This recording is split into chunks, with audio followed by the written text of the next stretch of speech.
Тема с продължение. Преди дни Христо Гешов, познат и от политическото реалити на БНТ, големият избор, разказа в ефира ни за болестта, с която се бори, хепатит Б с цироза на черния дроб. Христо постави много важни въпроси, постави ги пред Здравното министерство, разказа за обърканата според него здравна система.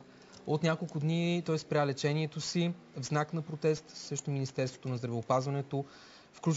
Включваме го сега пред болницата, в която би трябвало да се лекува, ама не се лекува, както стана ясно. Там е под наблюдение. Виждаме, че до него е Станимир Хасарджиев от Националната пациентска организация. Добро утро и на двама ви.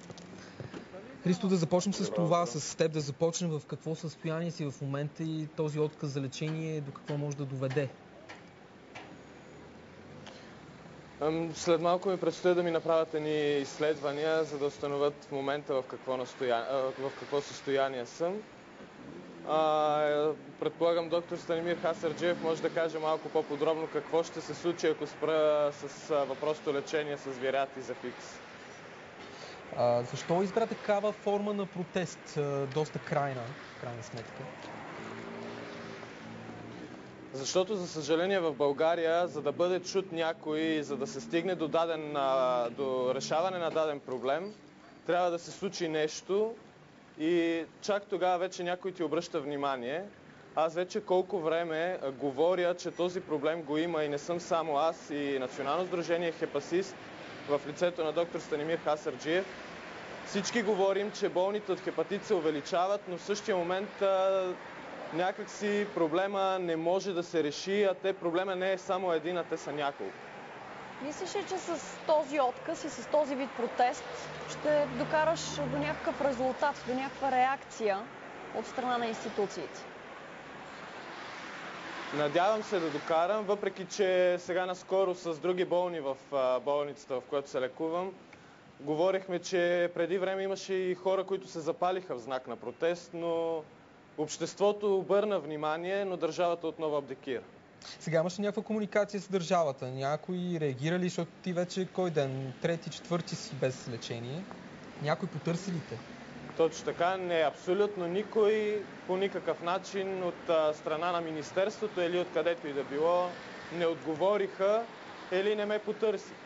Господин Хасарджиев, да чуем и вас, до какво може да доведе този отказ на Христо да се лекува и колко са хората в неговото състояние всъщност? Говорите за 600 хиляди, доколкото чух. Най-напред относно състоянието на Христо, всеки един лекар и неговите лекуващи лекари не му препоръчват той да предприема подобни стъпки, тъй като спирането на терапията не е безобидно. При един човек, който е започнал тази терапия, хепатит Б е състояние, което изисква многогодишно, дългогодишно лечение.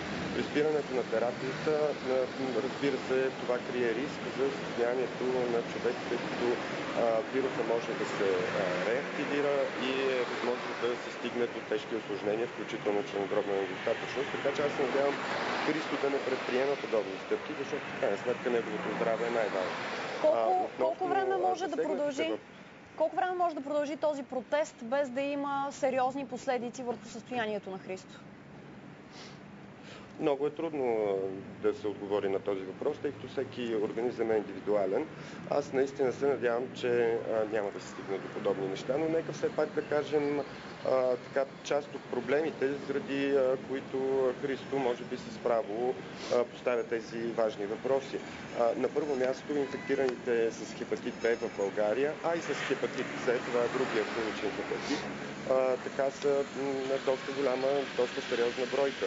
Предполага се наистина, че в България между 350-400 хиляди, а може би и повече, за съжаление никой не знае колко са точно, са носителите на тези вируси и засегнатите от това заболяване. Проблема е, че голямата част от тези хора не знаят за това тяхно заболяване и тук трябва да са насочени усилията на държава, на медии, на общество, за това хората да мислят за това заболяване, да се изследват на време и да не се стига до такива ситуации, каквито с Христо, защото той доста късно е открил заболяването, въпреки че е ходил на профилактични прегледи и така нататък. Доста изненадан бил, като разбрал. Христо, да те питаме още за отношението към тебе. Четох един твой текст във Фейсбук, в който говориш за болниците, които са се превърнали в еднолични търговци, за това, че ти си едва ли не ходеща касичка за тях. Защо използва тези изрази? Това беше едно обращение след един разговор, който проведох с директора на болницата, която се лекувам. Аз не искам да кажа, че тази болница не е добра. Напротив, за мен това е най-добрата болница, която успешно се справя и обръща прекалено много внимание на пациентите си. Искам да благодаря на целия екип на гастроентерологията. Да кажем името на болницата все пак. Точно така, да. На мен едва ли не ми беше казано, че ако аз нямам пари или майка ми няма пари, аз нямам правото да се лекувам и държавата нея не я интересува, нито пък докторите. Точно тогава аз се разгневих, защото си спомних за Хипократовата клетва, спомних си, че много лекари, много държавници излизат и казват, ние сме хуманни, призовават ни да помагаме, но в момент, в който аз не мога да работя или не мога да си намеря работа, майка ми също е без работа и това не съм само аз, има страшно много хора. Изведнъж забравяме за хуманността, забравяме и за Хипократовата клетва, забравяме, че едни пациенти, които искат да се лекуват, но не могат да си го позволят, те не могат и всичко отива до там. Ти всъщност защо не успяваш да намериш работа в този... Христо, в този текст споменаваш още, че хората не те не имат на работа заради болестта. Така ли се случва? Какво е отношението на работодателите, към които се обръщаш? Никой не иска да има такъв работник и това не съм само аз. Ако намерите още хора, аз съм сигурен, че ще намерите, защото вече хората страшно много се възмущават. Никой не иска работник с такъв тип диагноза, за да няма... някой се страхува да не бъде заразен, други да не биде изгонат клиенти и така нататък. Това е дискриминация в един 21 век и уж информационен век. За съжаление, хората търсят информация за други неща, но не и за това. Кажи ни за финал, от кого трябва да бъде чут твоя протест? Може би от Здравно министерство и от Здравната каса.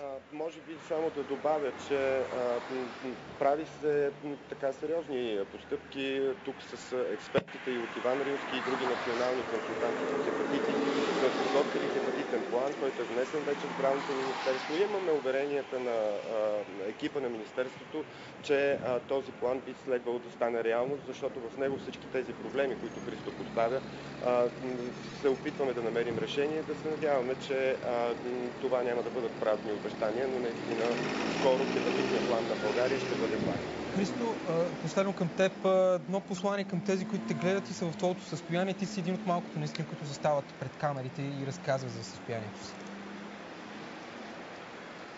Посланието ми е първо хора като мен да излязат и да не се крият и да не се притесняват от това, че имат даден вирус.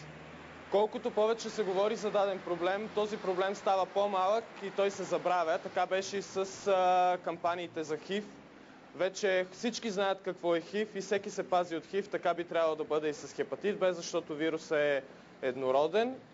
И хората, които се съмняват или чуват вече какво е хепатит Б и С, моля ви се, изследвайте се, дарявайте кръв и искайте резултата си. Това е начина да го направите безплатно. Благодарим ти, Христо Гешов, който вече за втори път в ефира ни говори за болестта си и, както чувате, призовава всички вие, ако имате подобни проблеми, да не си мълчите, защото няма как иначе да се решат тези проблеми.